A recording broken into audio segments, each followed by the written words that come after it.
بسم اللہ الرحمن الرحیم۔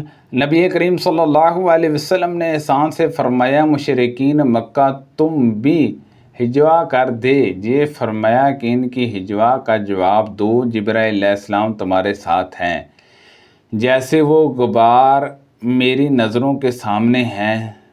موسیٰ نے روایت میں یوں زیادتی کی کہ حضرت جبرائیل علیہ السلام کے ساتھ آنے والے سوار فرشتوں کی وجہ سے جو غبار خاندان بنو غنام کی گلی سے اٹھا تھا۔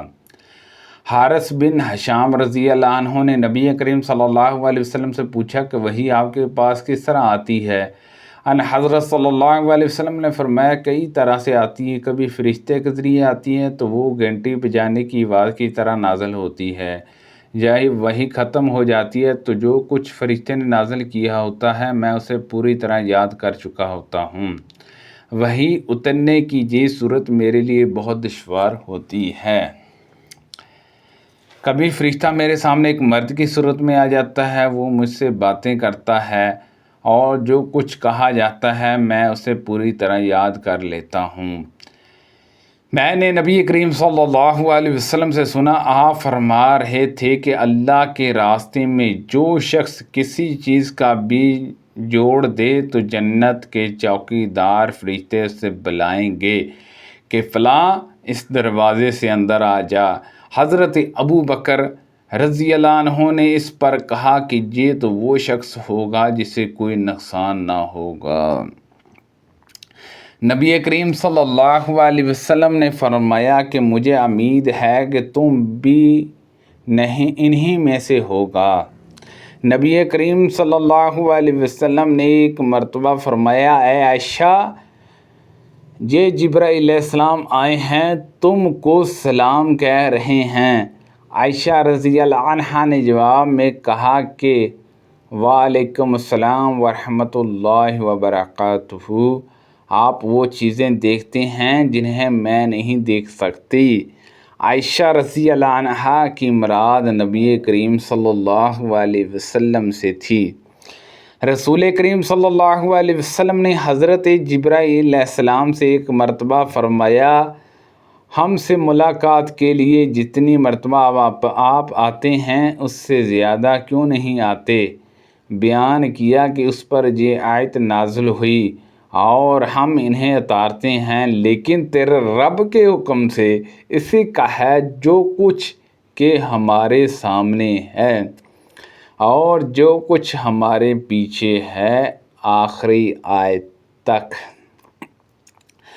رسول اللہ صلی اللہ علیہ وسلم نے فرمایا، جبرائیل علیہ السلام نے قرآن مجید مجھے عرب کے ایک ہی محاورے کے مطابق پڑھ کر سکھایا تھا، لیکن میں اس میں برابر اضافے کی خواہش کا اظہار کرتا رہا تاکہ عرب کے 7 محاوروں پر اس کا نزول ہو۔ سبحان اللہ عز و جل۔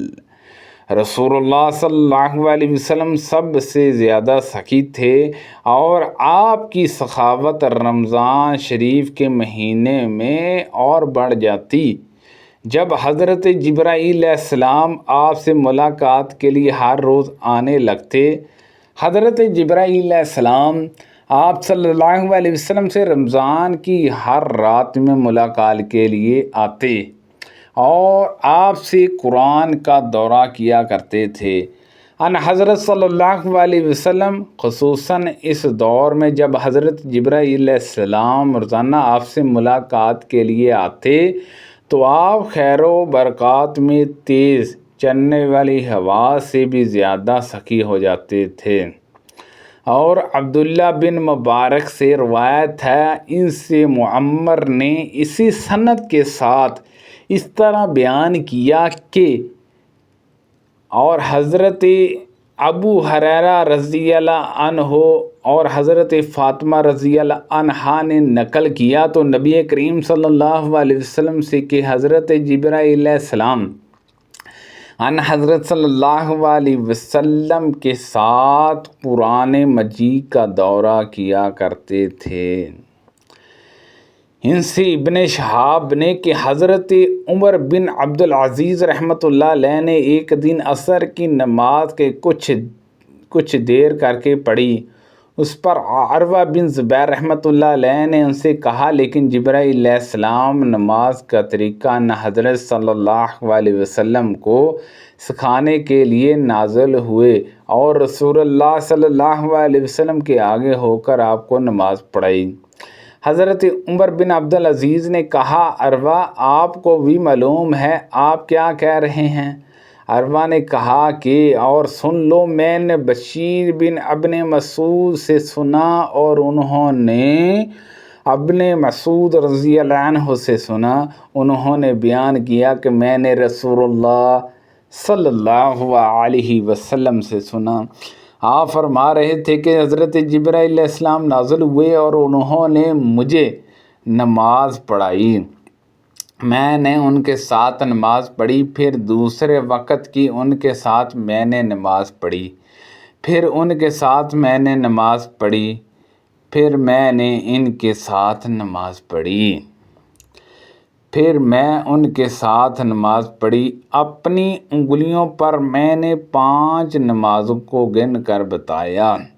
رسول اللہ صلی اللہ علیہ وسلم نے فرمایا، جبرائیل علیہ السلام کہہ گئے کہ تمہاری امت کا جو آدمی اس حالات میں مرے گا کہ وہ اللہ تعالیٰ کے ساتھ کسی کو شریک نہ ٹھہراتا ہوگا تو وہ جنت میں داخل ہوگا۔ سبحان اللہ عز و جل۔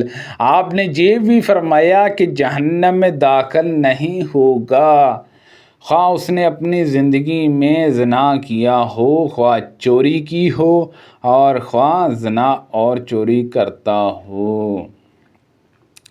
نبی کریم صلی اللہ علیہ وسلم نے فرمایا کہ فرشتے آگے پیچھے زمین پر آتے جاتے رہتے ہیں، کچھ فرشتے رات کے ہیں اور کچھ دن کے، اور یہ سب فجر اور عصر کی نماز میں جمع ہوتے ہیں۔